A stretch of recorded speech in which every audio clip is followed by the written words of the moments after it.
You want me to redo it? Yeah, Take two. let's Okay. take two, please. Sorry, I Ryder. think your Oh, Wi-Fi it's all is. good. Hey, I'm used to it. It's okay. We're professionals here. We'll keep Ha! this in the final edit just to make it Come so on. that it's funny. Here we go. It, These always make for the best socials, anyway. Yeah.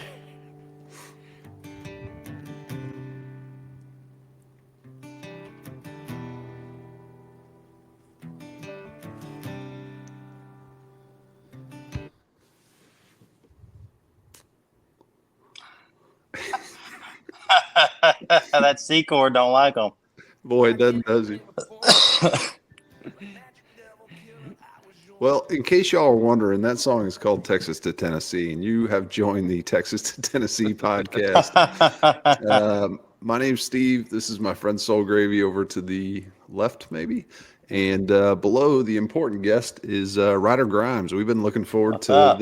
this one for a bit, so welcome. Glad to have you, man.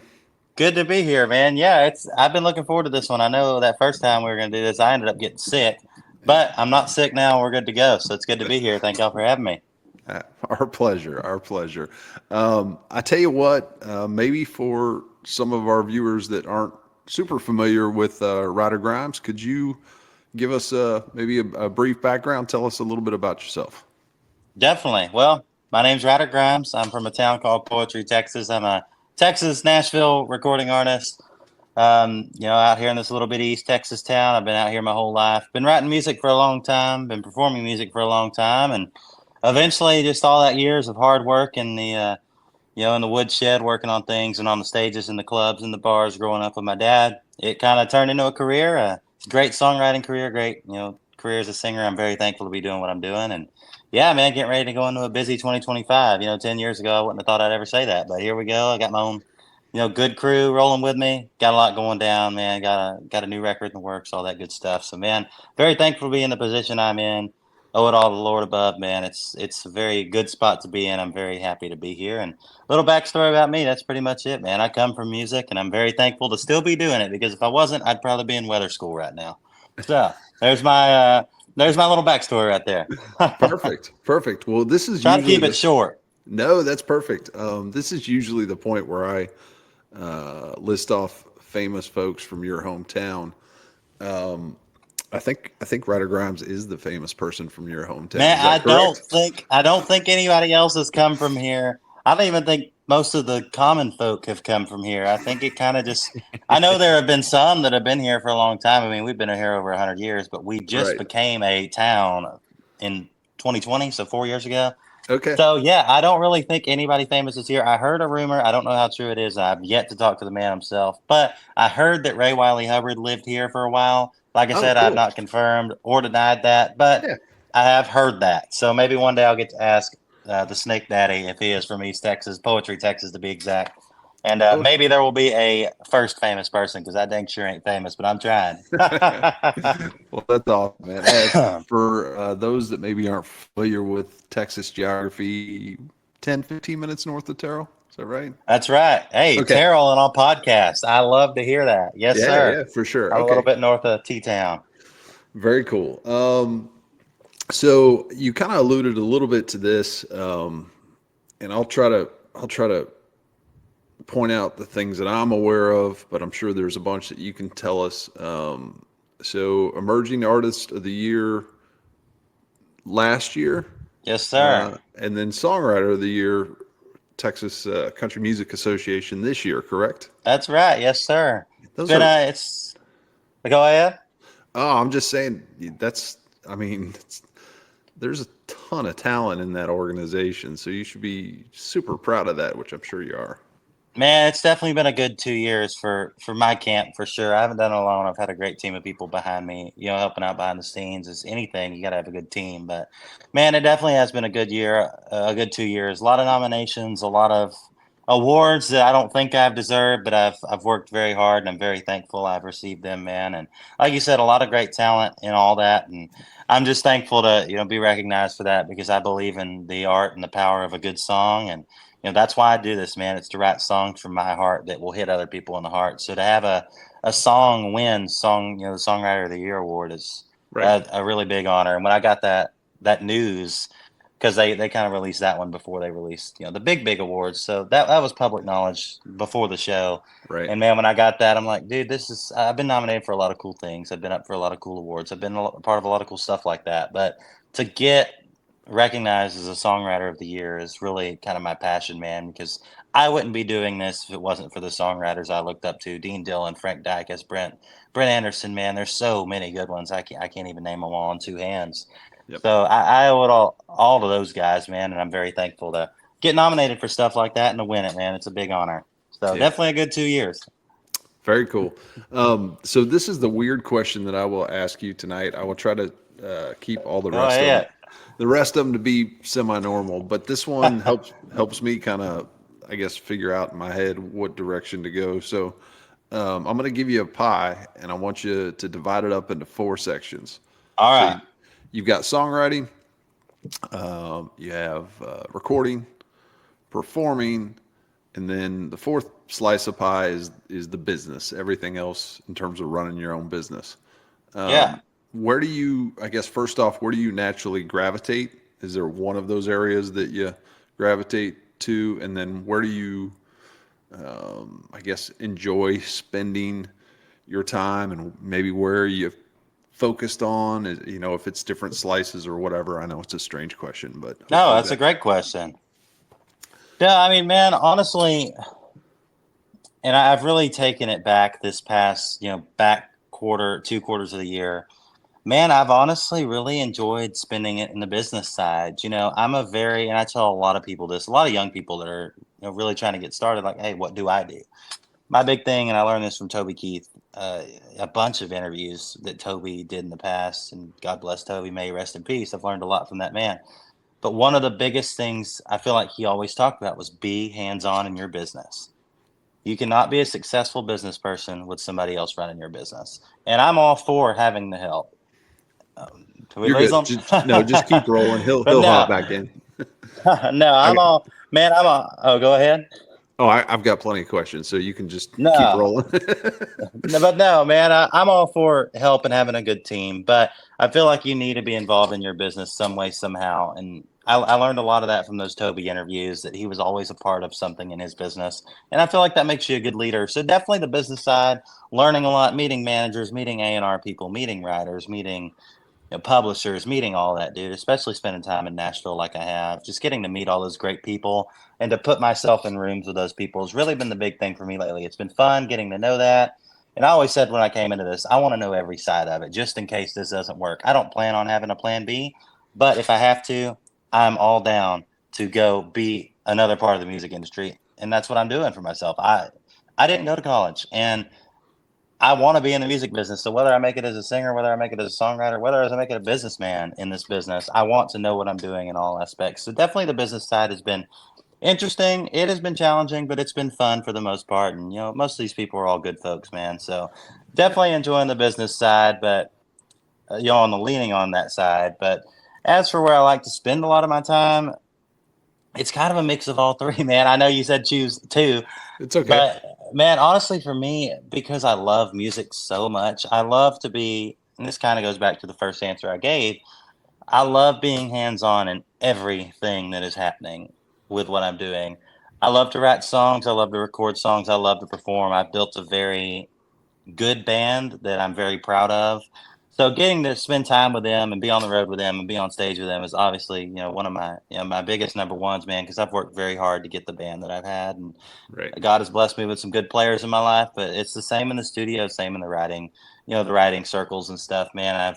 I've worked, and I'm very thankful to be where I'm at. So if I had to choose one, I'd have to say right now it's on stage, man, because I've worked hard to get, the group that I've had. I've worked hard to write these songs. So it all kind of plays to each other, but definitely live performance has been fun, man. The shows have been getting fantastic. The crowd's been getting bigger. Just a big adrenaline rush, man. You can't beat it. Absolutely. All right, so. Which one of those things came more natural early on?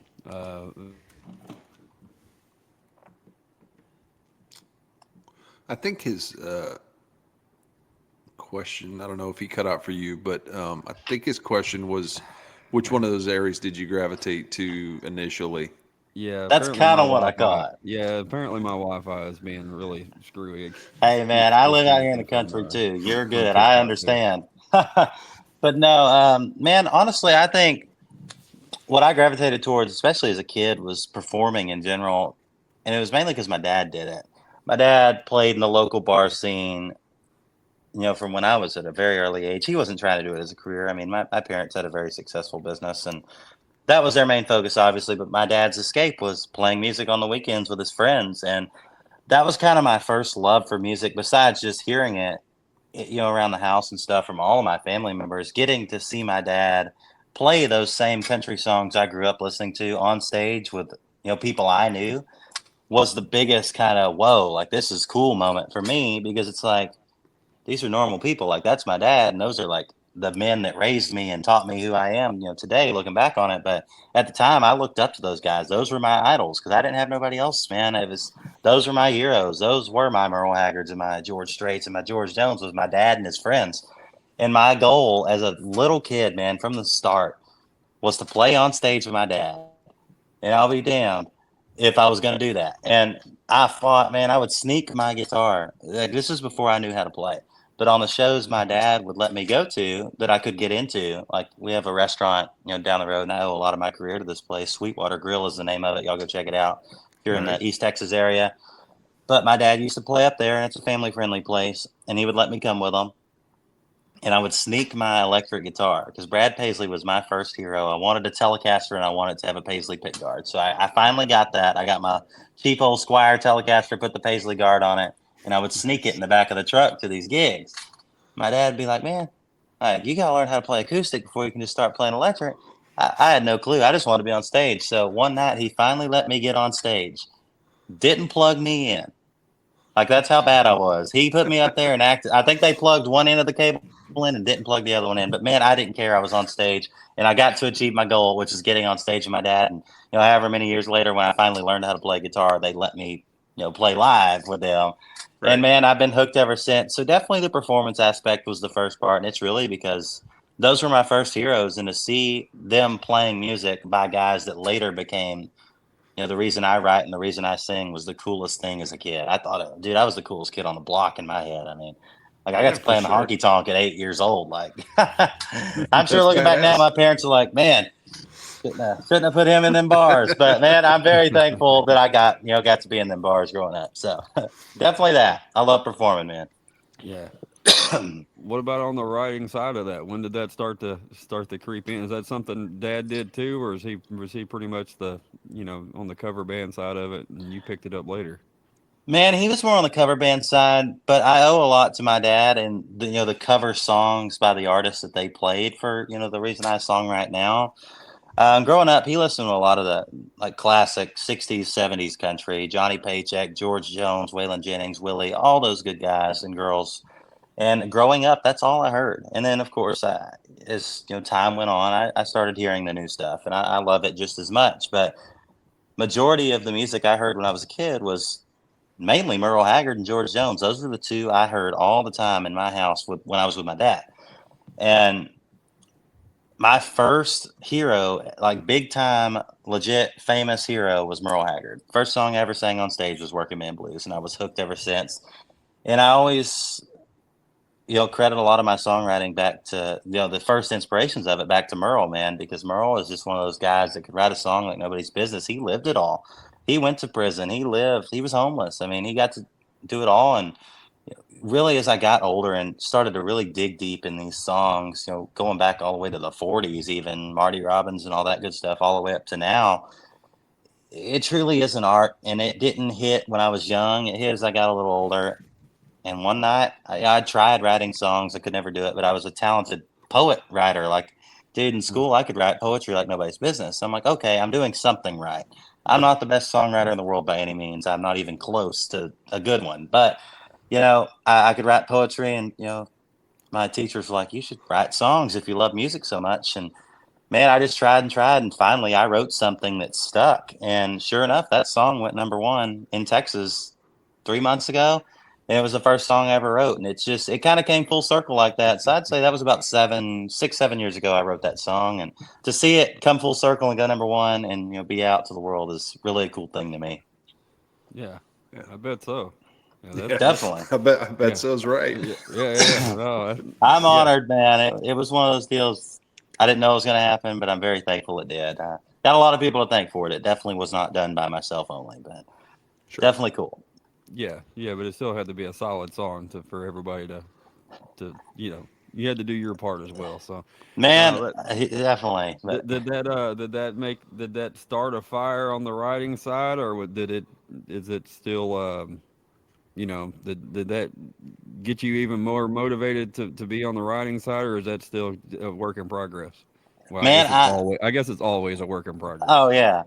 But no, I get what you're saying. No, man, I think that really was because I remember the first time, like vividly remember the first time I ever played this song live, and people loved it. I'm like, man, like I was just this kid, and I'm like, man, people like I wrote that song, and people liked it.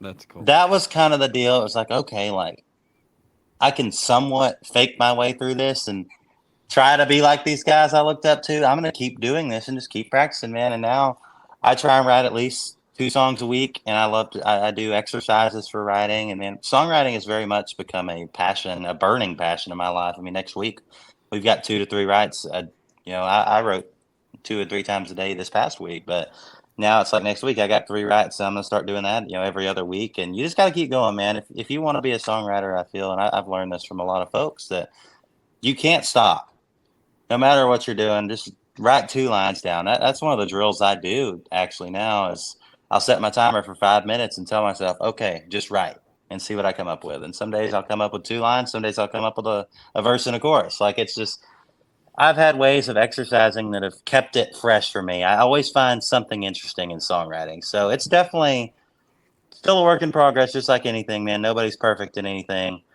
but it's definitely something I don't get tired of anymore. I really, truly have a burning passion for it. What about the co-writes? You mentioned that. Is that something that um, are these folks that you've met and kind of have a relationship with that you're writing with, or are you finding new people to write with? Like how does I know sometimes songwriting can be kind of personal, and finding the right.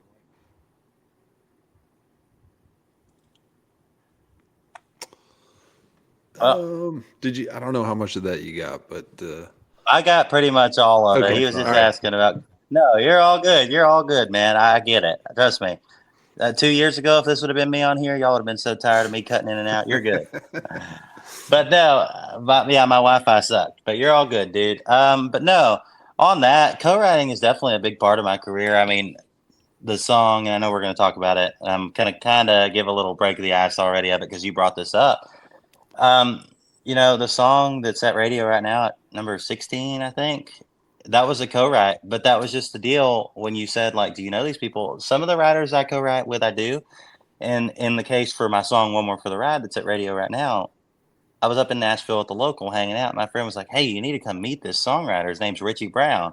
He wrote Good Ride Cowboy for Garth Brooks, and he writes with Jared Neiman and a bunch of other folks. Solid dude. He's from Seminole, Texas, but he lives in Nashville now. So there was already a connection there, but we were at the local hanging out. It was me and another guy named Parker LeBlanc hanging out in this group talking like, man, we all have these connections. I've got a lot of Cajun in my blood. My family's from Louisiana as well. And Parker is from Louisiana and Richie's from Texas. I'm like, man, these are my boys. Like, I like this. So they were like, well, come to the house the next day and we're going to write. Never had met these people in my life. So the next day I go to the house and we sit down and we write one of my favorite songs I've ever written. And it doesn't always happen like that. But sometimes, man, you just hit it off with the right people and they're your friends, they're your partners for life. I mean, I know a lot of people that have had the same writing partners their entire career, man. And I feel like that's kind of what is starting to happen with this group. But man, I love to write with anybody and everybody. I did that a lot this week up in town. Just got to write with different people, very talented people that have all had very great success in the writing side, man. Those are the folks I look up to. Those are the folks I want to be like. So getting to really explore these new rooms and get to meet these new people, it's definitely one of my favorite parts of it. I mean, like I said earlier, I love songwriting and I'm willing to do it with anybody that can do it, man. So It's a mix of both. Some of the people I know personal, like Richie and Parker, but I wrote with a lot of people this week. It was my first time meeting them, and they went good, man. I love doing it both. I love meeting people, so there's that. Cool. Yeah, I'm sure that helps. Being a people person, a lot of times, a lot of musicians are kind of, it takes a little bit to forget them out of their shell. So I'm sure being a little bit of an extrovert helps in that Yeah. situation. Well, man, the funny thing is, you say that I'm the You're biggest not introvert, dude. I'm okay. the biggest introvert, but I come Same. across like an extrovert because I've kind of been taught like, okay, Ryder, you cannot have RBF and you cannot act like you don't want to be here because the truth is a lot of this, and I've learned this with the fans, man. A lot of these people have spent time and hard-earned money to come Yeah. see you, and I used to not be for meet and greets. After the show, I didn't want to do it. I was tired, whatever. And now I tell myself, like, man, these people are here to see you. Go out there and be an extrovert, even though you don't want to. So I've kind of just trained myself out of it. But man, I seriously am the biggest introvert on the planet. Like, I go about 3 places when I'm in DFW, and if I have to go somewhere else, I'll go. But in public, yes, definitely have to be the extrovert, man, because I wouldn't be anything without the folks that have paid hard-earned money to come to the shows and to buy the music and all that. So I'm a little bit of a both. Maybe they'll come up with a word for introvert and extrovert, somehow mash it together. But if there is a word, I'm that. Well, I think it's ambivert is what it's called, ambivert. I'm gonna have to And write that down. That's a good it's Yeah, word. that it's sounds. a real thing. I like it. I think part of it is becoming, at least from my point of view, I'm an introvert, but I've finally become comfortable with whatever the hell I am. So Same. so there's a lot with that. Yeah, I'm an introvert, but if things aren't perfect, that's okay. That's kind of the way. Definitely. Yeah, that's kind of the way I am. We'll give him a sec here, and then No. oh, there you are. He's Okay. back. Okay, we'll let you ask more questions. Yeah, sounds good. I have a few. Come So, on. Ryder, I learned about you from my friends Drew and Jerry, actually. And the first song that I heard you do was that Kevin Welch banger, Velvet Yes. Chains. Yeah, Yeah, a man. little bit unique that I don't know if that was your first song, but I think it was early, right? That was my first release, so you're not Okay. wrong there. That was my first release. How did you decide?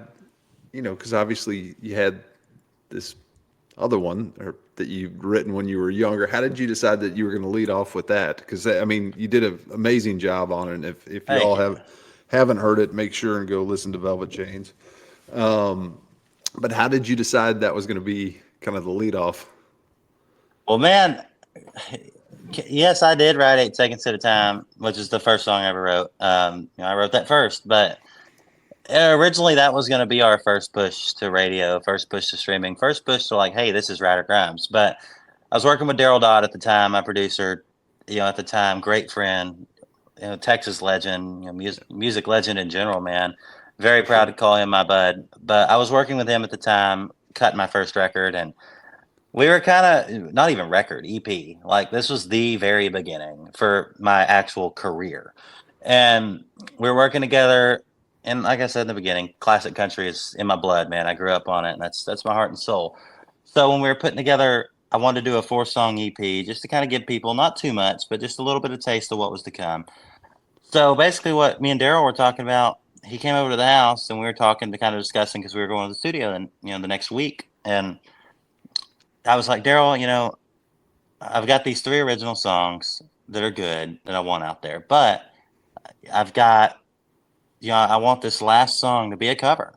I feel like it's a good way to introduce people to, hey, here are the songs I've written, but here's a song that shows you where I get my style from, Yeah. like a tribute to, where I came from. And man, there were so many songs tossed around to be the cover song for that project. And I remember Daryl came to me one day. He's like, Ryder, have you ever heard that Gary Morris song Velvet Chains? And I'm like, man, I have, but are you expecting me to try and do that? And he's like, man, just give it a try. Because I mean, the original Velvet Chains is Gary Morris is a phenomenal singer, and Yeah. Right. I'm like, man, I don't know if I can physically do that. Like, I will give it a try. He's like, man, just give it a try. So we sit down at the house and we start messing around with on the guitar, and we find the comfortable key of B flat, which is way, way lower than the original, which is in the key Right. of E. But Right. we made it work for my voice, man, and that song turned out way better than I thought it was going to, just because that was new. I was stepping outside of a box I wasn't, used to being outside of, because the country I grew up on, Gary Morris was a little different than that. Right. Gary Morris, I'm not calling it pop country. Please take this lightly. It's not. But at the time, Yeah. that was mid 80s, early 80s. Country Yeah. was kind of shifting a little bit, and Gary's music was a little bit different than what was going on. Well, his So it voice was this, wasn't that country either. yeah, it was a very pretty, clean, and it still Right. is, just very Yeah. smooth. Like almost something you'd hear like a Frank Sinatra kind of thing. Like it was just a very smooth, pretty voice. And, Daryl's like, give it a try. Put your spin on it. And man, we did. And I'm so glad I did, because that song's opened up a lot of doors for me. And I mean, it went number 8 on the biggest, radio chart in Texas. It went number 8. My first single, like, who the hell is this guy? And it went number That's 8. wild. Yeah. And man, I'm so, anything could happen the rest of my career. My career could end tomorrow, and I would be beyond happy with everything that's happened. But I would be most proud of what Velvet Chains did. And I'm so beyond thankful for everybody that made the original song what it was and created the original song, because, man, I got to cut it, and I'll forever be proud of that moment. So Velvet Chains has definitely been a life and career changer for me, and I don't think I'd be the person I am in the music business without it, for sure. Yeah. Well, it's fantastic, and I Thank mean, you. I was a fan of the original, but then, like you said, it was a couple steps down from where musically, I was like, oh, Yeah. this is a different take on it, and I kind of, I'm weird about covers. I like covers, Dude, yes. but I like people that take a chance and do something a little bit different with the give their own version of it. So I'm not a huge fan of somebody trying to play it straight up, just like the original. And maybe that's just me. I don't know, but that's a personal. No, I preference. agree with you. Yeah, so it's amazing. You got to do it justice. Y'all Well, go if you're check it out if you haven't heard it yet. If you're an artist trying to do artist things, then it's, even if it's a cover, it's nice for it to show your artistry. You got to make it you. Yeah. You got to make it unique, man. I'm all about uniqueness. Make it you. Be your own person. And that was my deal going into that. And thank y'all for the kind words. It Yeah, really it was means a lot. definitely you bet. what came to mind when you were talking about that was it's more honky tonk. Like that was the words that came to mind when you were when Steve was talking about that. It's just I'll yeah, appreciate that. yeah, it's definitely more barroom honky tonk sounding than the original. So yeah, That means a lot. I appreciate that. You bet. Well, since we're about at halftime, so do you want to we hit will, the? yeah, we'll see if my Wi-Fi will hold up for 3 minutes and 21 seconds. So Come on. here we go. I'm going to silence my mic. I don't know if you have the ability Same. to, Ryder, but yeah.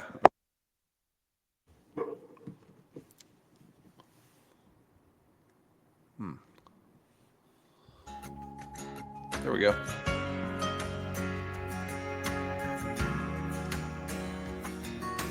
Our first day, your front porch, you had to be home by 11. I wish we had a little more time we could spend together. Kiss me as your dad. Time to come inside. Before I hop in this truck and drive, can I get one more full ride?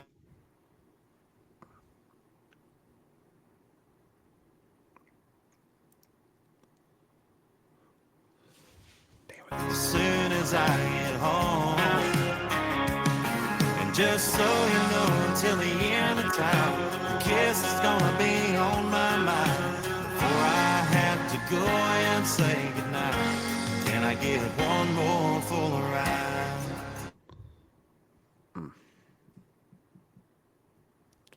Years go by, our love survived through all the thick and thin. From that first kiss on your front porch to my wife and my best friend. My bags are packed for another long haul tonight. Gotta make that bus call by midnight. Before I have to go and say goodbye, can I get one more full ride? I don't wanna leave, but I gotta go.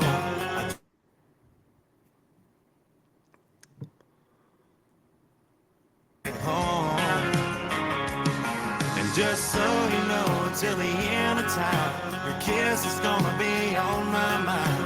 Before I have to go and say goodbye, can I get one more full ride?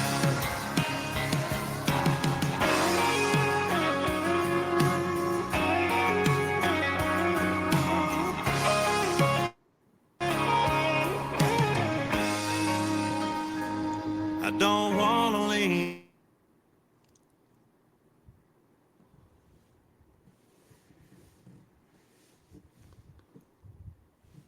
And just so you know, till the end of time, the kiss is gonna be on my mind. Before I have to go and say goodbye, can I get one more for the ride?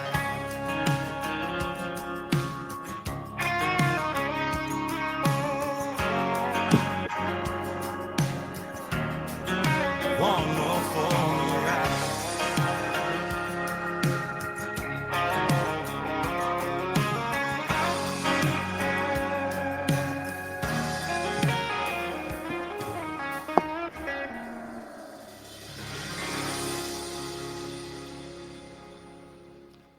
The good news is when we upload everybody's individual feeds, it should all be combined together. So I know. Hey, we heard some of it. all It right. feels terrifying because you're like, oh man, this would be the one point where I wouldn't want it to check out on us, and it did. So anyway, lovely well, song.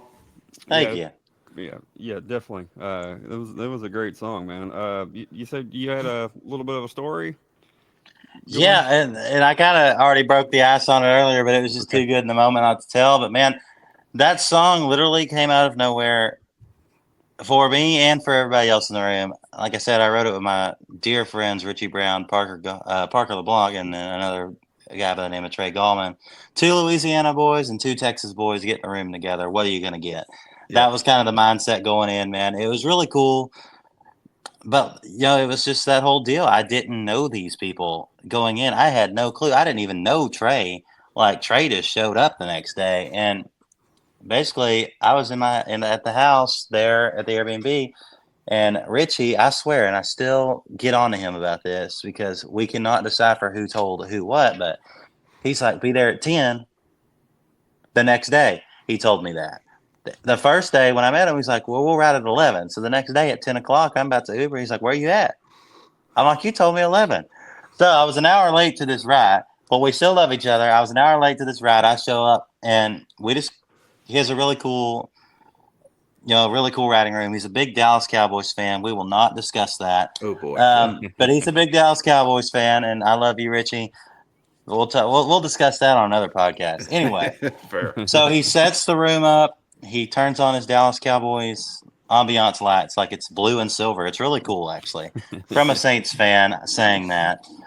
Really cool. So we get in there in this Dallas Cowboys decked out room. There's Garth Brooks records on the wall. There's Jared Neiman records on the wall. And I'm like foreign to everything that's going on. I'm like, man, I'm in this house. I'm in this living room. There's 3 people that have more talent in their pinkies than I have in my whole body. There are gold records on this wall. There's BMI awards everywhere. Like, what am I about to get into? First major ride I'd ever been a part of was this one right here. And I'm terrified. I was an hour late. I've already made a fool of myself. So I go in there. They're like, one thing about riding in Nashville that I've learned, and a few good buddies down here have prepared me for this. They're like, when you go up there, don't be caught off guard when they just look at you and say, all right, what do you have? And I'll be damned. First thing, all right, Ryder, what do you have? And I'm like, oh, I was supposed to have things. So I sit there, I'm like, well, I just kind of lie. And I'm like, well, I got this guitar lick, and it's the one you hear on the record.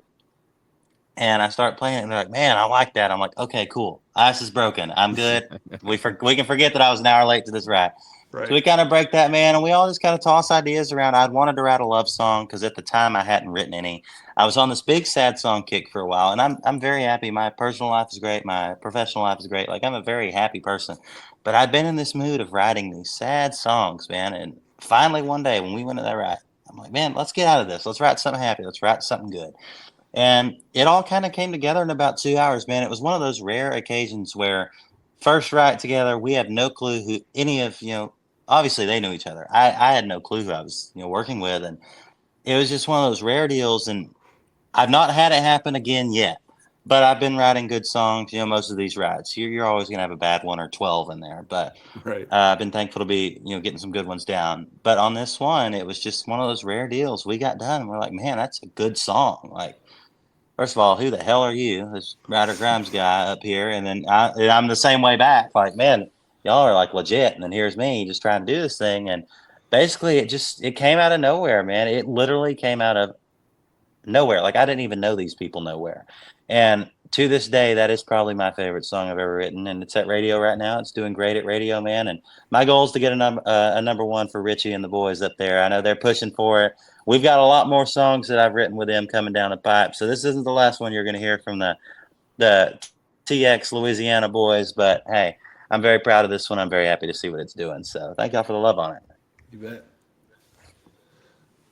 I think Songwriting wise. Oh, there he is. Sorry. I'm sorry. I can't tell when I'm going away and when I'm not. You got to first off go tell the kids to stop eating your Wi-Fi. I know. Yeah. The boyfriends and girlfriends went home, so now they're on their devices. So that sounds like a good country song. Yeah, it does.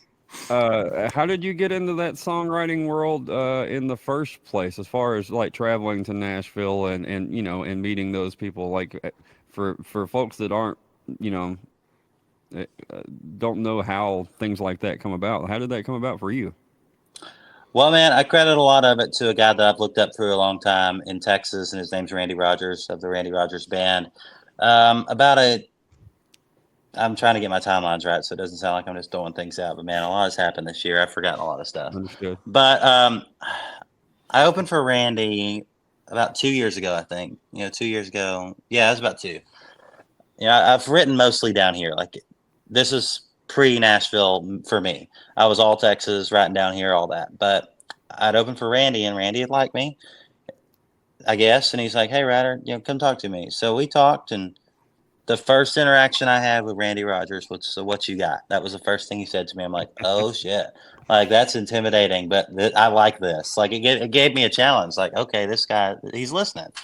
And then Randy, we talked for a while, and he's like, man, like, go to Nashville. And I think he's told a lot of other people that he's worked with that he's, made and, all that.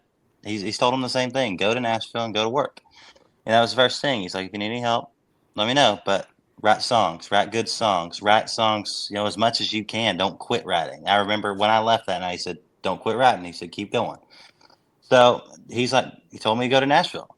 So I said, okay. Randy Rogers says go to Nashville. He was kind of the first big songwriter that I had ever met. So I decided to go up there just on a whim. And the whole reason I even went is because I have some friends, the Swan brothers. They were on The Voice, and they've written some stuff for Blake Shelton. I'd kind of hit it off with them. That was like my first big opening gig I ever got, before Randy, before any of the Texas stuff. And I kind of reconnected with them because I was wanting to get into that world. And so they told me, I texted them like, hey, I want to write in Nashville. Like, I want to get into that world. And they were writing on the Blake Shelton record a year and a half ago, I think. And they're like, come up, just come write. We'll put you in the rooms and you can write. And I'm like, okay, I'll make a trip out of this for a week. Go see what it's all about. I hadn't been to Nashville since I was a kid.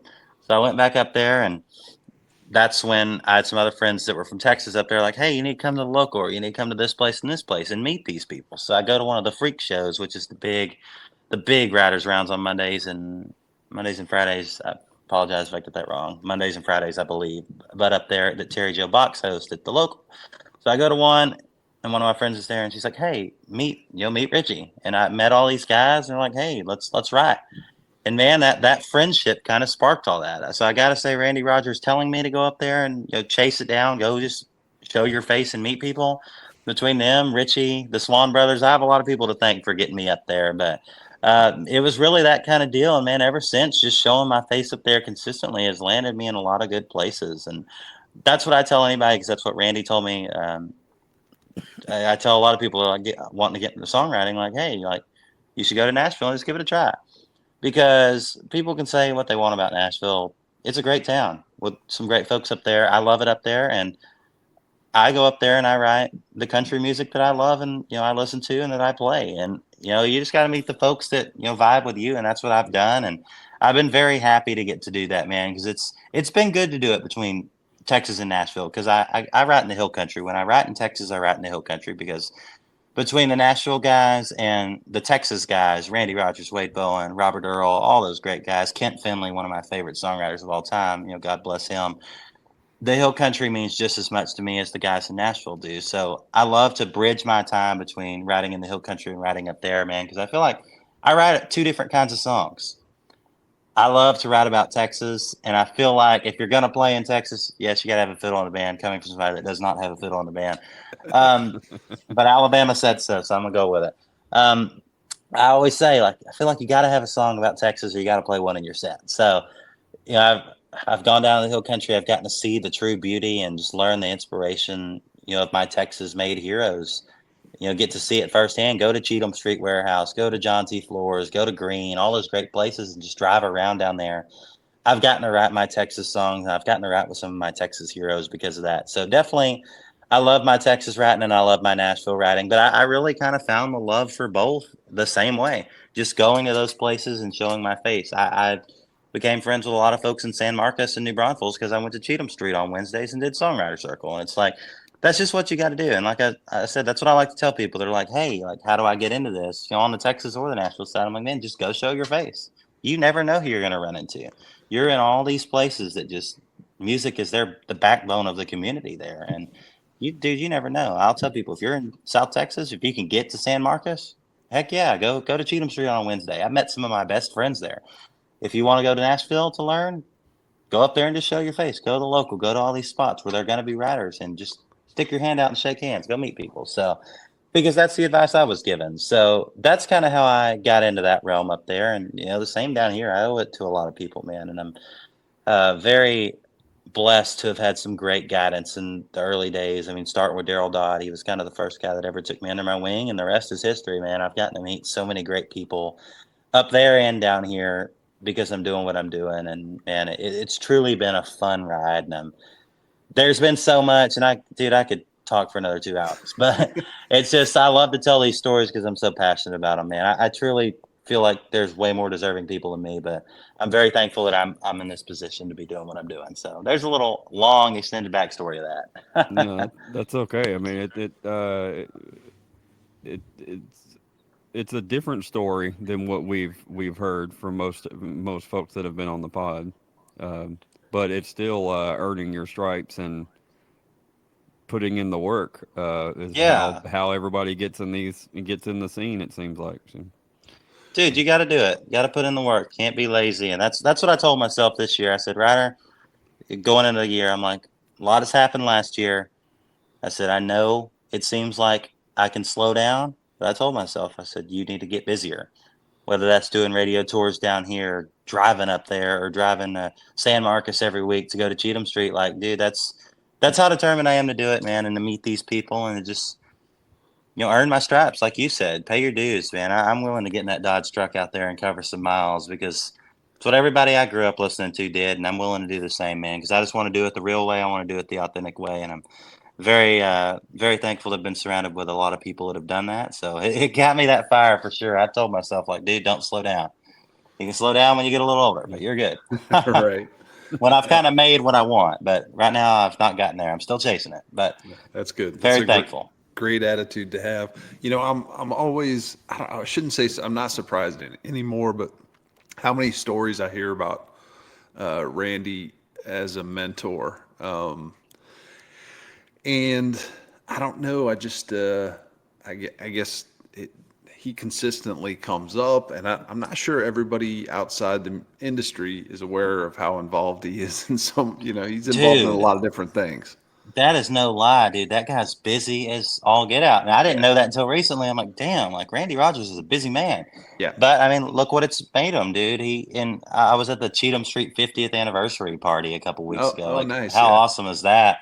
And Randy was just telling those stories. He said, man, I used to come here on Wednesdays. He was just telling us to the crowd, like, I used to come here on Wednesdays and, bust my butt to get in here and, make some noise to these people and get on their radar. And he said, that's what I did. And, yeah, I feel like that's just what you got to do. But that's the thing, dude. Randy is a big inspiration to a lot of us. It's been really cool to see the things he's done. He's changed a lot for Texas country and for Texas music, and I highly respect that. And Yep. I've looked up to him for a long time, and he's one heck of a songwriter. So I owe a lot of it to him. Yeah, that's great. And I think I don't know. I think it's relatively recent, isn't he? Part owner of Cheatham now. Yeah, Yeah. I believe he did buy into it. Yeah, dude, it's super cool. They awarded all them Cheatham, the Finley family and Randy's family as well, a bunch of stuff at that party. Like it's super cool. Like, and that's just the kind of stuff you strive for. I feel like when you appreciate the heritage that much, just to eventually be able to do something like that. I mean, it's really cool to hear the stories. I'm not in any way crazy close to Randy, but we do know each other, and he's told me a lot of those stories. Like, man, it's a full circle moment. Like, you get started there and now you own it. Like you're a co-owner. Like, that's pretty freaking cool. So definitely a goal of mine. Yeah, well, that's a good one. It's funny because you talked about how things, you forced yourself to get busier. Kind of had that conversation with yourself, and now you're talking to a couple random dudes on the internet. You're doing podcasts. You're doing all these things, but something I rarely ask, and I feel like I should in this situation.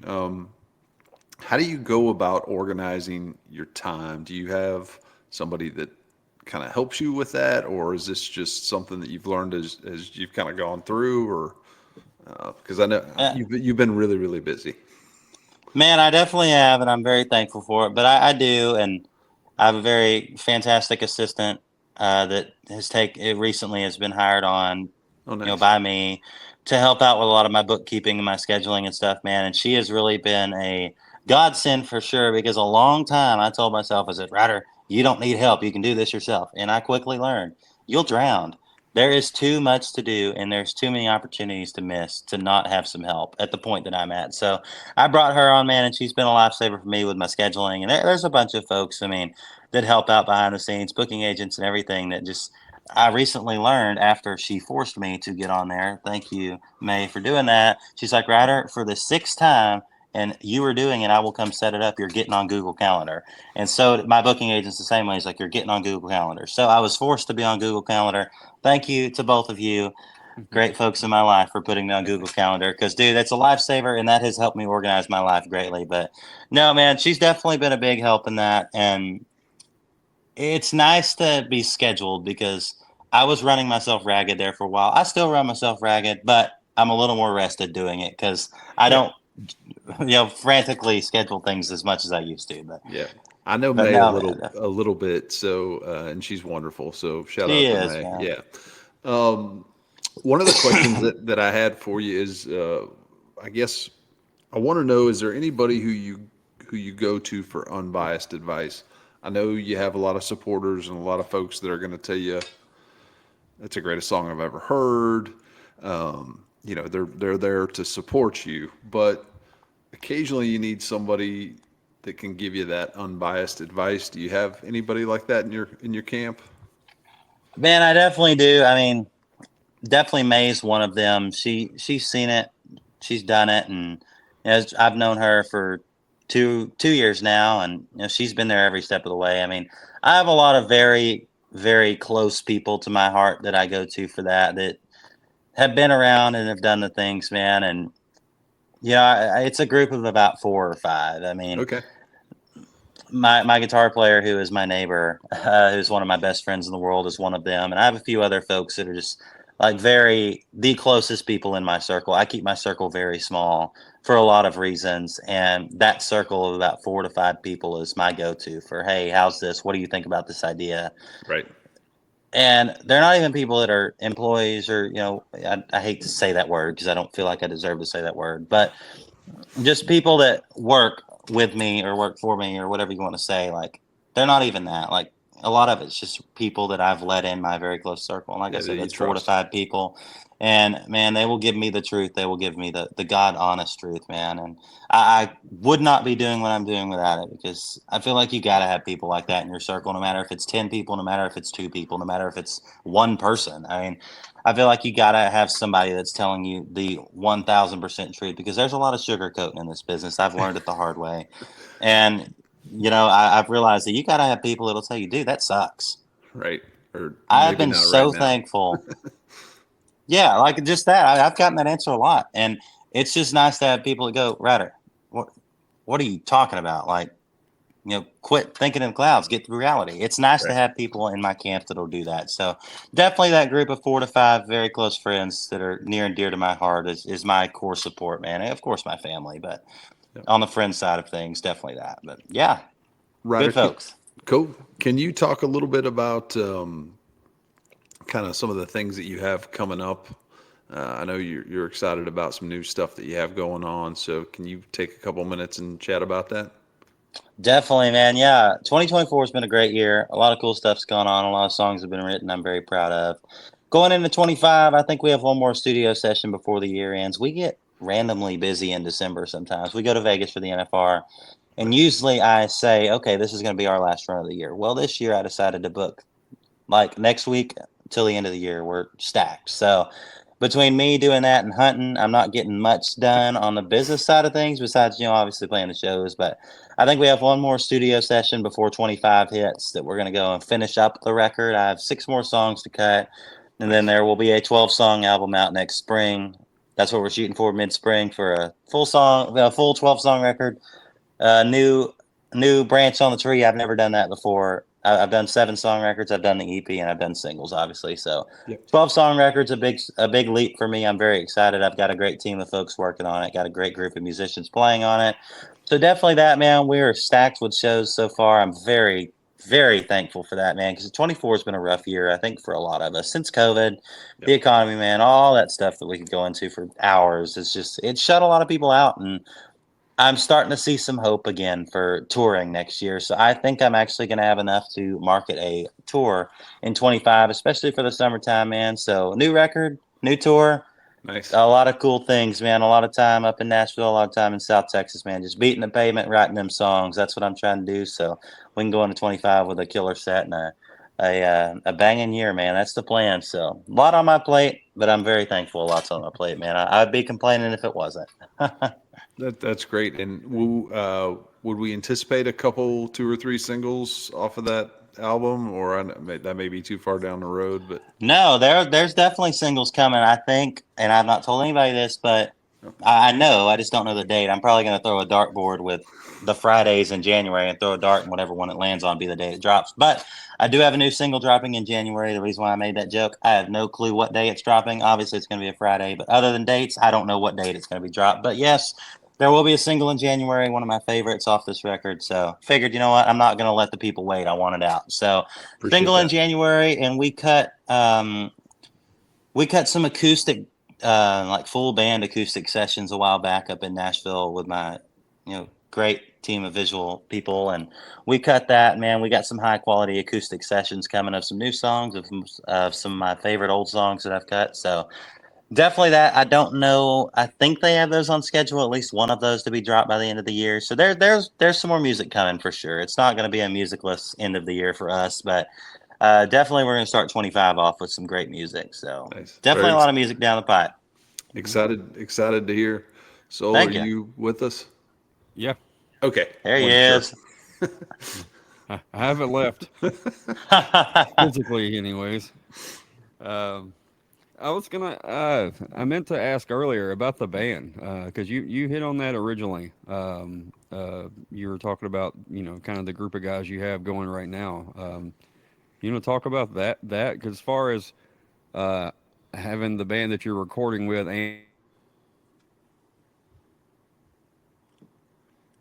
I think Come it's a on, question. Zoe. I think it's a question about just maybe tell us a little bit about your band. Oh, goodness. He back? There he is. Yeah, goodness. Catch me with the last bit of that, and you're good. I think I Okay. got the rest of it. Recording with the band and touring with the band. I'm sure that didn't always happen. Like now you have a group, like a real band that you're going out with. Can you talk about who you got and all that stuff? Definitely, man. We got a good group. And actually, tomorrow we start rehearsals for the end of the year and early next year of touring. But no, man, what's actually cool is my guitar player in my band now has been my studio guitar player since the beginning. So it all kind of Okay. worked out. Oh, nice. So we have the original player, guitar player in the band. So that's really cool. But no, man, I've got a good solid group. We got drums, we got bass, we got guitar, and we got one of the best pedal steel players I know personally. His name's AJ Slaughter. He's got the coolest name on the dang planet. Yeah. And man, we just got a good group of guys. Like I said, I've worked hard to have a good group like this, man, and a lot of trial and error, a lot of learning how to be a leader and stuff. And man, I'm very proud. I'm a player myself. I got my start being a guitar player, so I'm very picky when it comes to people I play with because I hear it a little bit different. I hear it from a player's perspective most of the time. And just this is people I've talked to, like, man, I don't hear what you hear. I'm like, well, I'm a guitar player at heart. That's what I wanted to be. I did not want to be a singer. And then I decided, you know what, I'm gonna give it a try. And what happened happened. I'm very thankful. But at first, I was just wanting to be a sideman guitar player, which some of my best friends are that. So I was wanting to be that. So in this group, I was very particular. Like, okay, I hear this, I hear this, I hear this. What can we do about this, man? And it's been we've been very good at communicating. Well, tomorrow we're building a great new set. So a lot of cool stuff like that, man. I'm super excited to introduce these boys to the world, and that's coming to y'all as soon as next week when we get back on the road. So definitely a good group. I'm very thankful for. God's blessed me with some great connections and some great folks in my life. So it's going to be a good year for the RG camp, I think. Good Lord willing and the creek don't rise. It happens. That's the plan, man. I've got a lot on my mind for next year. I'm very happy. I'm in a great headspace, and the band is too. So getting ready to crank it up, man. Like I said, I thought we were going to get slow at the end of the year, and then it picked up. I said, you know what? Let's build a new set and rock it out the rest of the year. So that's what's happening tomorrow. And keep up with socials. I'm sure they'll. I post on Instagram like it's a Twitter account. So I mean, you'll see 9,000 stories tomorrow. So if you want to keep up with me, check it out there to see all what's happening with my band tomorrow. We're Everybody go excited. do that. Yeah, we're excited about that because we're going to have some edits for you out of this podcast. So, Cool. I'm excited. yeah. All right. Well, are we ready for some rapid fire, Soul? Bring it All right. on. Yep. All right. So, Ryder, these are, I think, relatively easy questions, but one of them's kind of hard. So we'll start off with that one. Desert Island album. You get to pick one album to spend the rest of your time with. What is it? Ooh, Goodbye Yellow Brick Road by Elton John. Oh, there you go. Okay. All right. Nice. Dinner with one historical figure. Ooh, probably. Man, I just feel like me and Abraham Lincoln would get along. Solid. It's He nice wears a cool. He wore a cool hat. I like to wear cool hats, so I feel like we'd get along. It's a good answer. Ideal green room. Well, we don't drink on the road, so my current rider right now is Liquid Death Mountain Water. The big white cans of water. Everybody thought last night was a beer. So those. If you look in the cabinet on the bus, there's 7 bags of salted almonds. So Liquid Death, salted almonds, and a turkey and cheese ham tray from Kroger. Nice. And some nice couches and an Xbox. All right. There's my ideal green room. That's pretty reasonable, I think. First concert that you went to, and then first concert that you paid to go to. First concert I ever went to was Neil McCoy. And Neil McCoy's been one of my favorites ever since, man. I loved that show. He came out into the crowd and gave me a high five while he was singing, and I was hooked. So that was the first concert I went to all by myself. First concert I paid to go to was, I think it was George Strait or Alan Jackson, one of the two. Yeah. So yeah, man, I've gotten to see some cool shows. Yeah. And also, all 3 of those guys have great starchies, but I think Yes, Neil has man. the best, probably. Dude, Neil's got the most starch jeans I've ever seen in my life. Right. It's great. It's wild to see in person. All right, bucket list venue for you. Maybe a venue that you haven't played yet that you would really like to play. Man, trying to think. There's so many good ones. I think the Gorge up in Washington would be really cool. I love that place. Place Go is hit golf amazing. balls off the backstage area where they have the driving range out into the big canyon. That's what I want to do right there. That's a great answer. All right, last one. Tribute bands, yay or nay? Man, I don't have a problem with them. I feel like they have their own thing going, and are there a lot of them? Yes. Do I have opinions on that? Yes. I'm not going to say it. I don't want to start no drama with anybody, man. I like to all get along, but yeah, yes and no. I don't have a problem with them. I think some of them are a little crazy, but hey, man, that's whatever you want to do. That ain't my opinion. I ain't no one to judge. But man, there are some killer tribute bands out there, dude. Especially in DFW.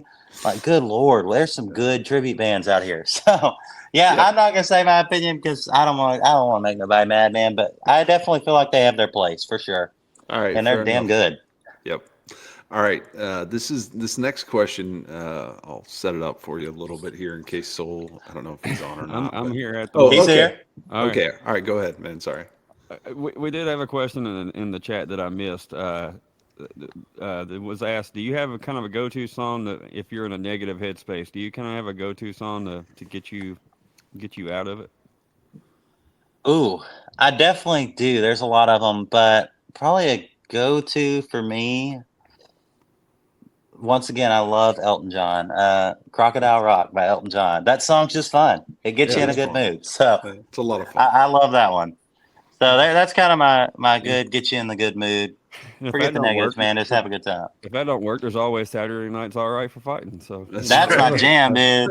You want to get me going, play that. Yes. all Good right, stuff. all Good, right, good Ryder. question. All right, yeah, appreciate that, Cynthia there, Talbot. She's the one that asked that. Nice. Thank you, Um, Cynthia. Yeah, so the most important question of the evening, Ryder. It started off as a joke on episode 1. Now it is a requirement. So, Ryder, what is your favorite Little Debbie snack? Christmas tree cakes, baby. I was pissed the other night at my Airbnb when I got on DoorDash and I couldn't, DoorDash Christmas tree cakes to my house. I was very upset about that. So yes, Christmas tree cakes, justice for them. If you don't like them, you're wrong.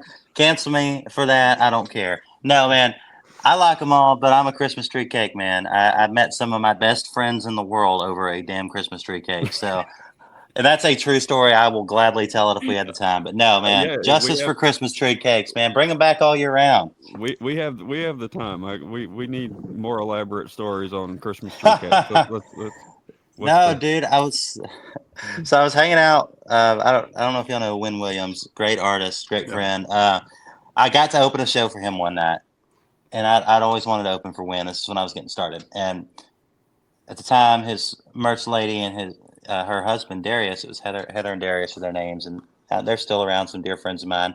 Darius will come shoot pictures at my shows, and they'll still hang out and stuff. We were at this show, and it was the middle of June. This is why I said have them all year round. It was the middle of June. We were at Hanks in McKinney. Rest in peace. Missed that place. We were there hanging out. I was at the merch booth with Heather and Darius, and she had a Christmas tree cake. I'm like, Heather, it's the middle of June. Where did you get that? And dude, I didn't know these people. It's the first time I ever met them. She's like, you like them too? I'm like, dude, those are my favorite. And we hit it off. They've been like very, very close friends of mine, all because of a Christmas tree cake. So there's my whole elaborate story on why I love them and why I respect them, man. And I feel like if I ever run for any political party, hold office anywhere, I will make that a law that those are required to be in stores all year round. Because Are man, if zebra you've never cakes had and one, go Christmas try tree one. cakes the same? No, and the No. reason why Okay. I saw this TikTok the other day. You're not fooling me. Uh-oh. Christmas tree cakes are more. I feel like it's just kind of a good ratio, kind of like why the special holiday edition Reese's are better than the normal ones because the ratio of chocolate to peanut butter on those is better. Just like the ratio of cake to icing on the Christmas tree cake is better than on the zebra cake. But I love a zebra cake. But no, Christmas tree cake ain't nobody changed my mind. It's also the Christmas spirit. Yes, dude, it gets you. They don't have sprinkles on them. They got sugar crystals. They aren't sprinkles. And it's just festive, man. I love Christmas. So Give me all them Christmas snacks. We love the passion. So, Dude, yes, you got to be passionate about it. Great answer. Like I said, if I ever run for a political office of any kind, that will be on my political campaign. Is Christmas tree Well, cakes will be all year round. You have my vote. Mine too. Perfect. I doubt I run for anything, but if I ever did, just know that's what to expect. Very good. City Alderman. All right, Top. You want to take us out? Since Sure. My Wi-Fi. Yeah, absolutely. Well, Ryder, thanks so much for joining us. We really appreciate having you on and you taking the time. I know it's tricky sometimes to get these things scheduled, but great job. And Thank y'all. we appreciate it. Y'all, if you're listening, we appreciate you for joining. And make sure you go follow Ryder. Follow him on the socials. He does a great job sharing his kind of trip and experience and whatnot. So follow along there. And then while you're wherever you stream, make sure you go follow. That stuff is important. So, Yeah. Yep. Appreciate you being here. And we'll catch you soon. Yes, sir. That'll be All right, good. man. See ya.